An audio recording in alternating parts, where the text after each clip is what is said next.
Hello and welcome to my channel. Today I want to look at the best sustainable fabrics for your dog wear. 4 years ago I created a video called My Favorite Dog Wear Fabrics, and a lot has changed in the last 4 years, and I just wanted to touch on what I've learned in the last 4 years, particularly in terms of waterproof fabrics, the type of composition of those fabrics, how they actually work on your dog and your dog's natural coat itself, and also how their longevity is. How long does that fabric's lifespan, how long is that going to be? So I really wanted to look at all these different things. Now, back when I created that first video, I was focused 100% on waterproof nature of the fabrics, and also how easy it was to sew the fabrics. Some of the fabrics that you work with can be quite sticky when they're going through the feed in your sewing machine. They're quite challenging. So I was touching on those aspects, about how easy it was to sew with, but majority of what I was concentrating on was how waterproof it was. And almost everything that I talked about in that video was synthetic fabrics and synthetic fleeces. And so today the focus is a little bit more on sustainability and the comfort of your dog when they're wearing those fabrics that you make the coat out of, and also the longevity.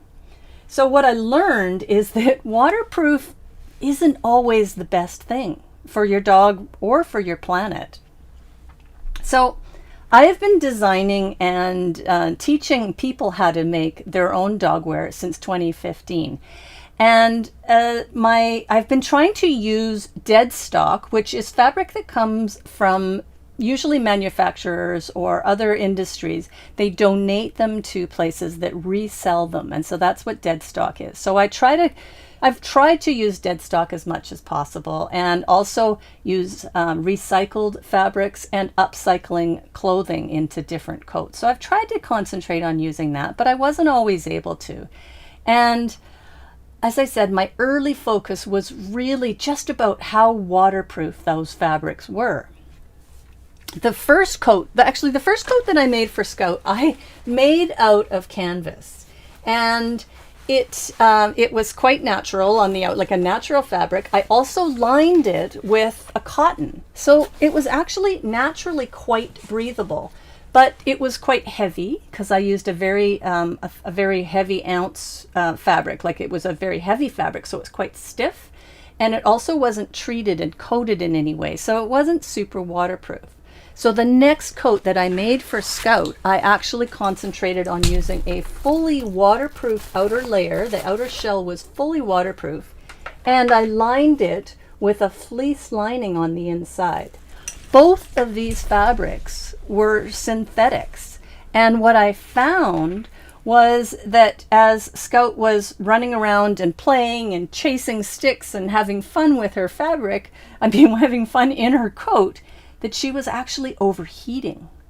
And so the reason is because when you're using fully synthetic fabrics, they don't breathe. Most of them don't breathe naturally, and they actually trap in moisture and natural warmth that the dog is generating when they're playing around.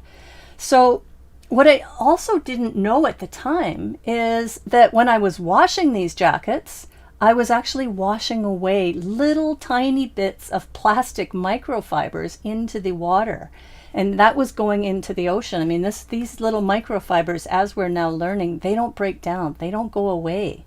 So I was actually contributing to that. And the other thing to consider here too is that when all of those little microfibers are washing away, and the backing that makes that fabric waterproof is also washing away, that jacket is starting to lose its waterproof nature. And once it loses its waterproof nature, it's not really all that functional anymore. So this really started to lead me into going down this path about thinking, how can I make dog wear that is more sustainable and breathes, and also concentrating on the different types of dog breeds and what kind of dog coats that they would need. So an example here, my dog, I would love to show her to you. She's actually sitting quietly behind me. But she is a Portuguese water dog and poodle cross. She has hair just like we do. And when her hair gets wet, it just absorbs right into the hair. And it takes forever for it to dry out. Her bestie, Ellie, she was a golden retriever. And golden retrievers have two coats. They have an outer coat and an inner coat. And they're quite oily. And that oil naturally repels the water, and it also keeps them very warm and dry. So when Ellie would come in, Scout and Ellie would go out and play in the rain, and they'd be chasing sticks and rolling and just having a great time.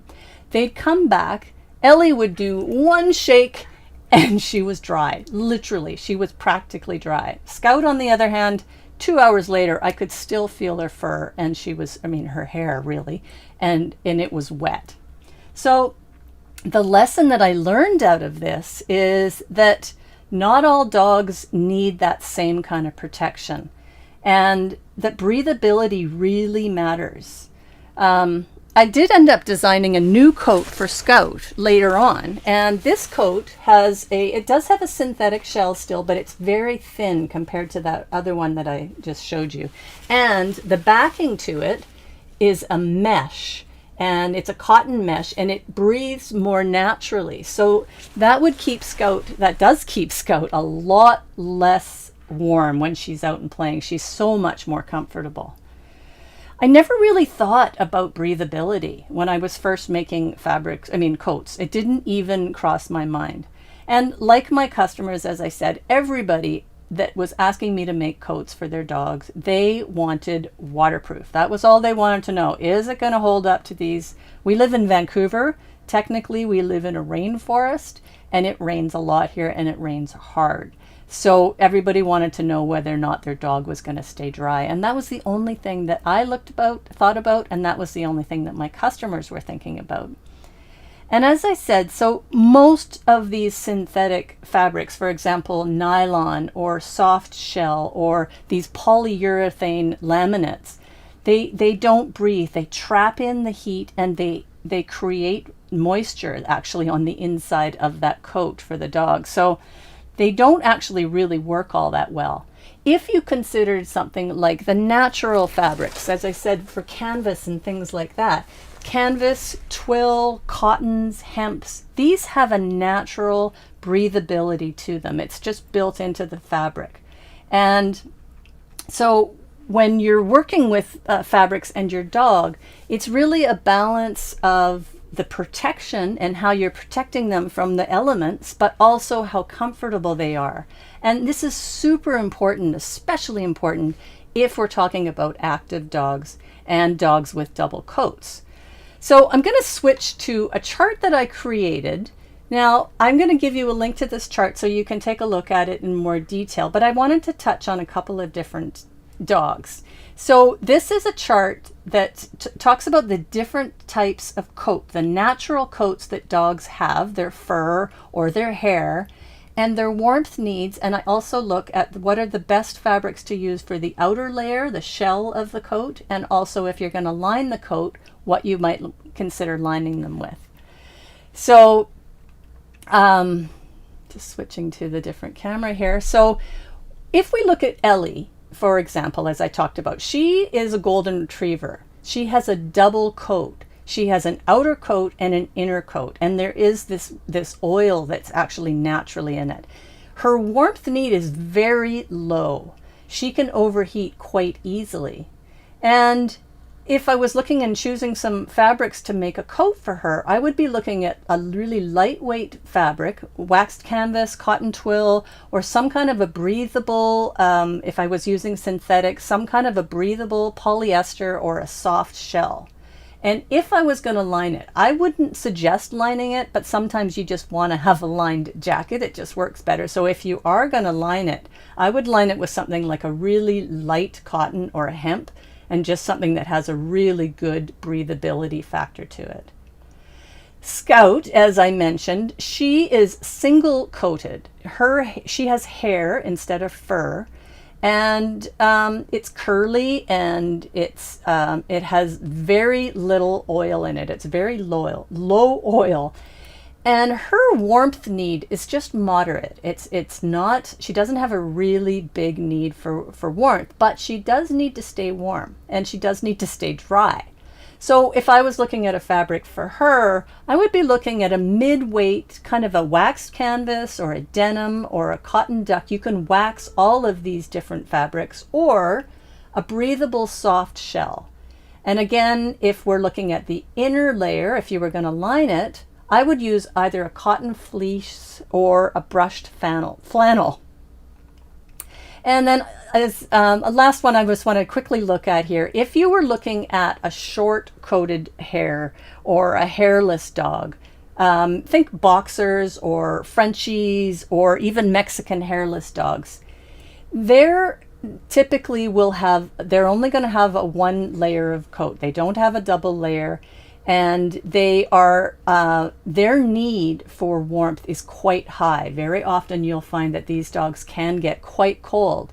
So I would suggest using something like a soft cotton twill, a light denim, or recycled pet soft shell, which is made from recycled plastic. So that's a great idea. And I would use a cotton fleece, a thicker cotton fleece, or a flannel or a knit jersey for the lining. So as I said, this is a download that you can have, and I will put the link down below so you can capture this for yourself. You can download it, and you can go into more detail on that. I talk about all sorts of different breeds and the different kinds of natural dog coats that they have, and then a look at their warmth need and the types of fabrics for all of those different breeds. So going back to that original video that I created, I was, again, concentrating. Most of the fabrics that I was using at the time were the polyurethane laminates. These are fabrics. I've got some examples here of these fabrics. These are fabrics, as I said, they have a nice color on the outside, so I have had lots of different colors that I could choose from.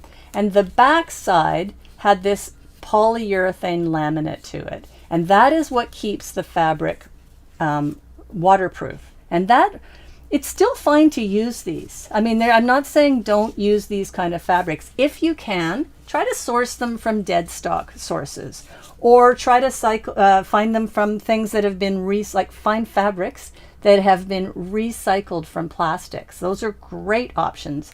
Upcycle when you can. Recycle fabrics in any way that you can. But if you can't, and all you have in your supply are these types of fabrics, they're fine to use, but do make sure that you think about the fabric that you use and the dogs that you're making the coats for, so that you are balancing their comfort as well as the protection from the elements. One of the things that I also wanted to touch on is the patterns themselves. Now, if you're looking at a coat like my Cozy Coat pattern, it has coverage around the neck and around the belly, and that's it, apart from the back, of course. But those are two areas where heat can get generated, is around the neck of the dog and around the belly.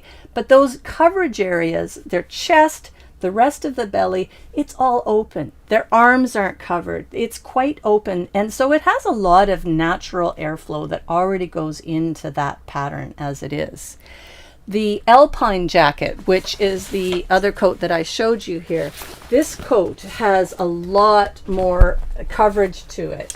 It has something that covers the chest. It has something that wraps around the chest and goes underneath the belly, and it covers a lot more of the belly. And so when this kind of design comes into place, you are actually covering a lot more of the dog. And so those kind of choices around what fabrics you're going to use are even more important, because there's less of the dog's exposed area that can breathe naturally. The nice thing about them is that they have more coverage, so you are protecting more of the dog's fur. So when they come home, they're not making a mess of your place, or they dry off really quickly. But you have to kind of think about that balance. And again, the fabric choices you make for the type of pattern that you're working for are really important as well.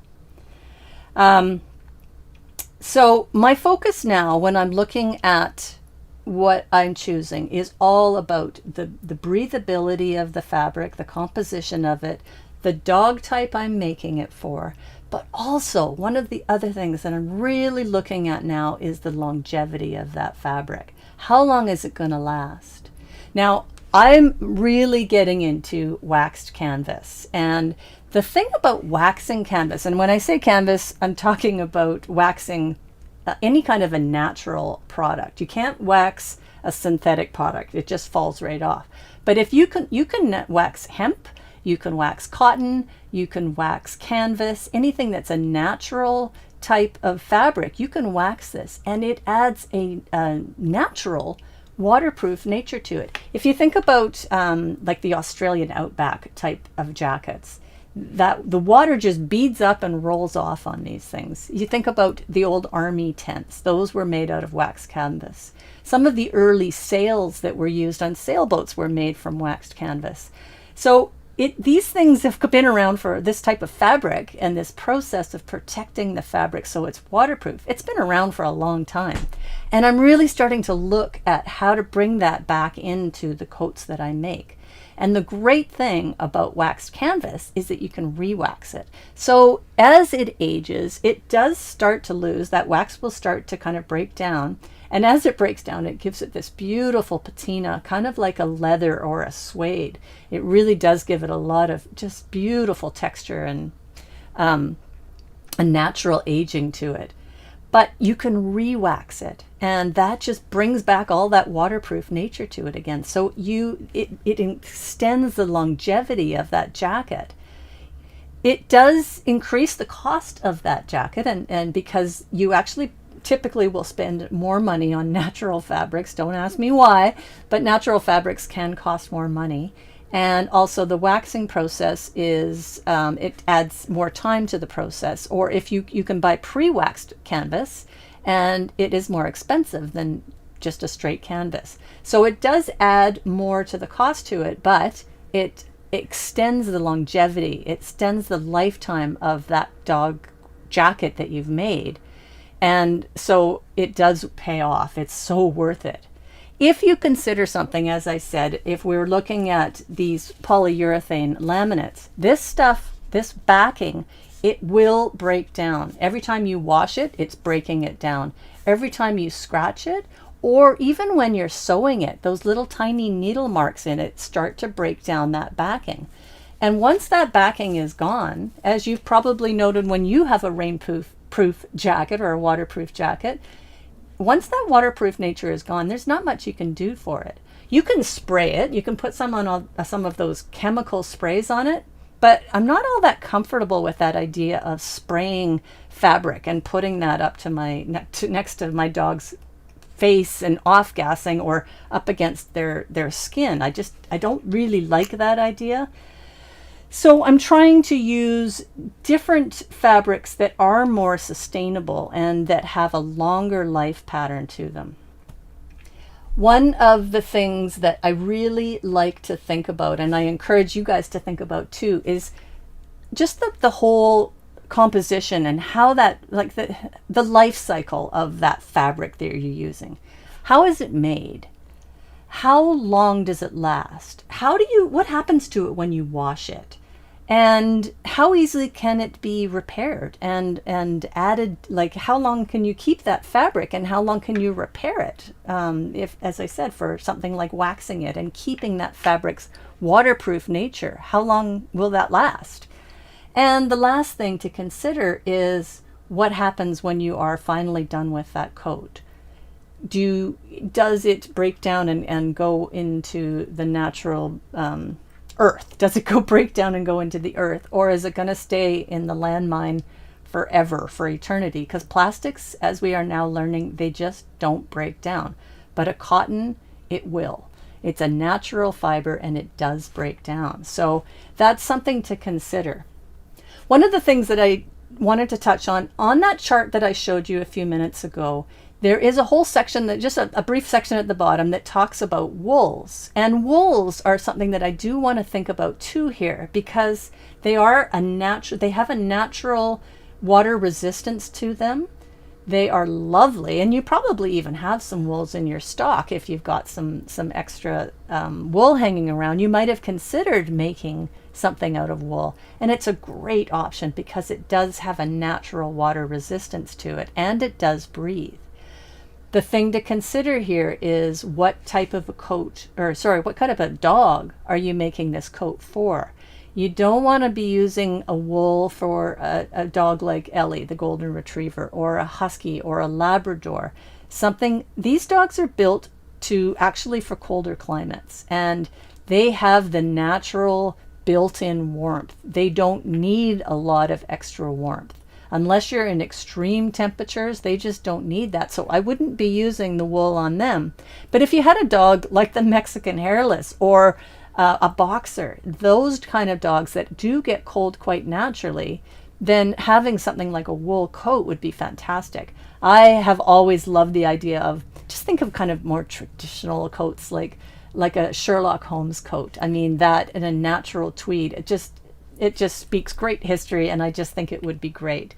These kind of coats that I think you would consider are things that you would be wearing when you're walking your dog down the street, but not going for hikes up mountains or going into extreme cold when they have these double coats and they're already pretty built-in warmth. The other type of fabric that you could consider, again, if you were just making a styled coat and something for a dog that needed some extra warmth, is a Melton. I think that's the right pronunciation.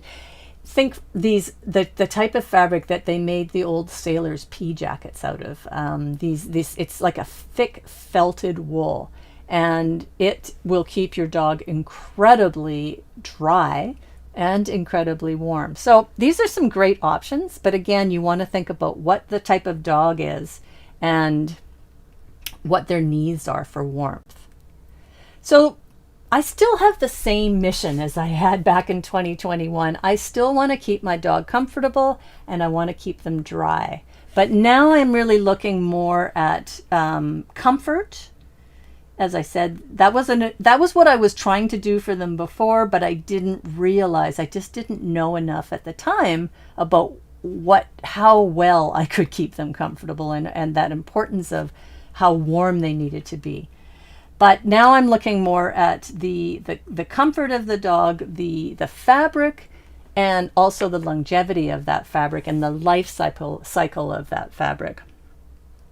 So I have put together a bundle for you. If you want to look into this and you kind of want to follow this a little bit further and dive into it, I've got a bundle for you, which I will put the link down below.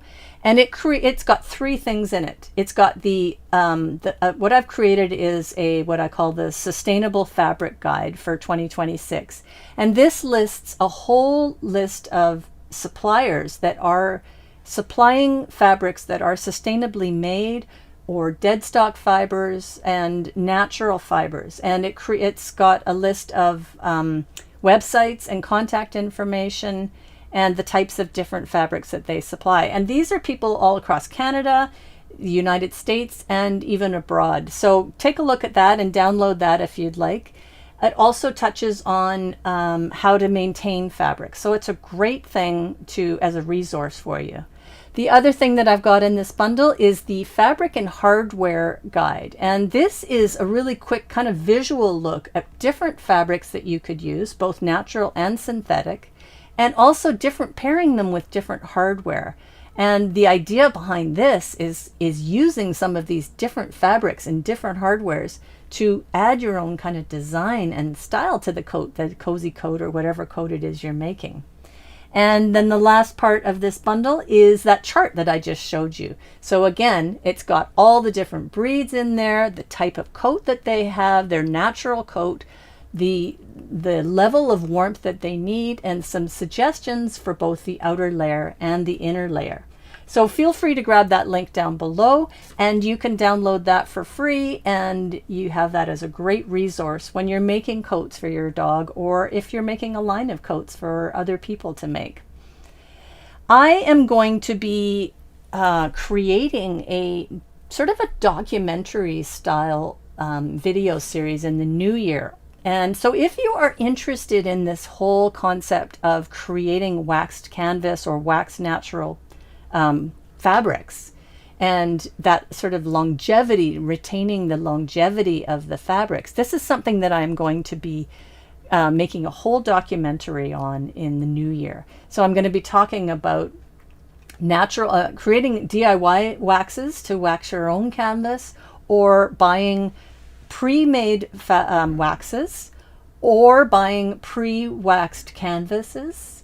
And I will be also talking and looking into and just exploring how easy it is to sew with these different fabrics, how to clean your machine because you don't want wax to build up in your machine, the different types of coats that you can make with these different fabrics, hardware, how I would pair the hardware to make different different styles, but also how to pair that hardware with the type of fabrics and closures that I would be considering. So this is going to be an incredible journey into wax canvas and waxing natural fibers in order to create a sustainable and environmentally positive environmental fabric that I can make dogwear out of. So if you're interested in that at all, just comment down below with the word waxed canvas and I'll make sure that you hear about it. And also make sure you subscribe and hit that notifications bell so that you do hear about them when I do go live. It will be something that I will be doing in the new year, and it's going to be a series of videos. It's not just going to be one video. It's going to be following my journey and just talking about all of those things that I talked about. But it's not just going to be one or two videos. It's going to be a series of videos so that you can follow along with me as I learn about this whole process, because it's something that I am fascinated with, but I'm also learning about it myself. So I just will be touching on that, and you can follow along with me on that. I hope that this video helped you to kind of think outside those original fabrics that I talked about, and what kind of fabrics that you can use now that have a more sustainable lifespan to them, and a more natural fiber base that's breathable and works for your dog. Next week I will be back again, same time, 11 o'clock Pacific, and I will be live again. In the meantime, if you have any questions at all, feel free to comment down below or email me. I will put my email in the description down below too, so that you can contact me and send me off any questions that you have. Or if you're working on something and you want to show it off and let me know what it looks like, or if you have some questions, if you run into a bit of a roadblock, feel free to just send that off to me and ask me, because I'm more than happy to help you with any challenges that you have or any ideas that you have as you're working along. So until next week, have a great week, have fun sewing, and we'll talk to you soon. Okay, bye-bye.